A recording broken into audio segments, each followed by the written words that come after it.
საქართველოს პროკურატურამ სხვადასხვა მუნიციპალიტეტში 1550 ბავშვზე გათვლილი 16 საბავშვო ბაღის მშენებლობისთვის გამოყოფილი დიდი ოდენობით თანხის ორგანიზებული ჯგუფის მიერ სამსახურებრივი მდგომარეობის გამოყენებით მითვისების, ორგანიზებული ჯგუფის მიერ უკანონო შემოსავლის ლეგალიზაციის, სამსახურებრივი გულგრილობისა და ყალბი დოკუმენტის დამზადება გამოყენების ფაქტებზე 9 პირის მიმართ სისხლის სამართლებრივი დევნა დაიწყო.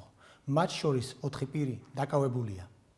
საქართველოს გენერალური პროკურატურის კორუფციული დანაშაულის წინააღმდეგ ბრძოლის დეპარტამენტში ჩატარებული გამოძიებით დადგინდა, რომ 2023-2025 წლებში 9 ტენდერის ფარგლებში საქართველოს მუნიციპალური განვითარების ფონდსა და სამშენებლო კომპანია შპს შენჯგუფს შორის გაფორმდა ხელშეკრულებები ხელვაჩაურის, ქედის, ნინოწმინდის, წალენჯიხის, ხობის, ლაგოდეხისა და კასპის მუნიციპალიტეტებში საერთო ჯამში 1550 ბავშვზე გათვლილი 16 საბავშვო ბაღის მშენებლობა რეაბილიტაციის თაობაზე.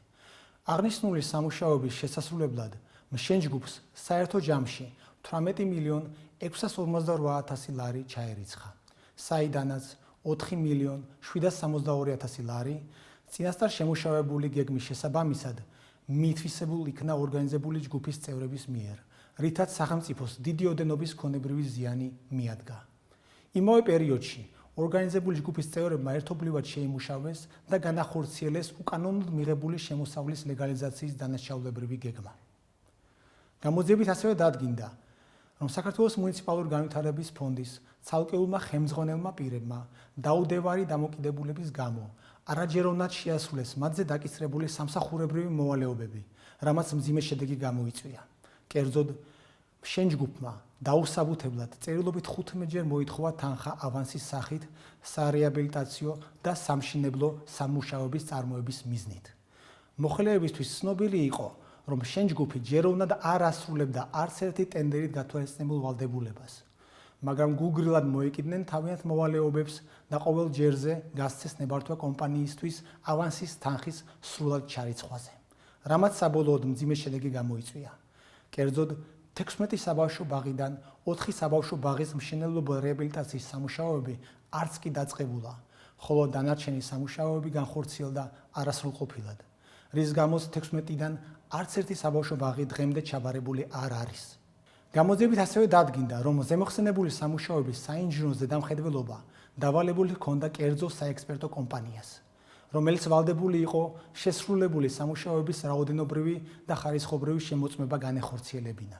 მიუხედავად იმისა, რომ ზედამხედველი კომპანიის თანამშრომლებისთვის ცნობილი იყო, რომ რიგ შემთხვევებში შესრულებული სამუშაოს აქტებში ასახული მონაცემები არ შეესაბამებოდა რეალობას, მათ მშენჯგუფის მმართველის თხოვნით მაინც დაადასტურეს აღნიშნული მონაცემები, რის შედეგადაც დანაშაულებრივი ჯგუფის წევრები არამართლზომიერად დაიუფლნენ სახელმწიფოს კუთვნილ სახსრებს. სამშენებლო კომპანიის ხელმძღვანელ პირებს და ორგანიზებული ჯგუფის წევრებს ბრალდება სამსახურებრივი მდგომარეობის გამოყენებით დიდი ოდენობით სახელმწიფო სახსრების მითვისების, უკანონო შემოსავლის ლეგალიზაციისა და ყალბი დოკუმენტის დამზადება გამოყენების ფაქტზე წარედგინათ, რაც სასჯელის სახე და ზომად 12 წლამდე თავისუფლების აღკვეთას ითვალისწინებს.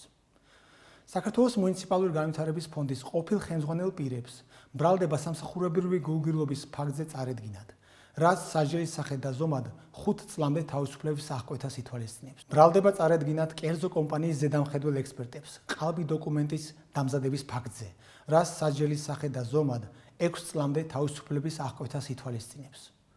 უკანონო შემოსავლის ლეგალიზაციის მიზნით შეძენილი ქონებები დაყადაღებულია და დანაშაულთან კავშირში მყოფი სხვა პირების თუ საჯარო მოხელეების გამოსავლენად საქმეზე გამოძიება გრძელდება. საქართველოს პროკურატურა განაგრძობს კორუფციასთან შეურიგებელ ბრძოლას და მსგავსი კატეგორიის საქმეებზე მკაცრი სისხლის სამართლის პოლიტიკის გატარებას.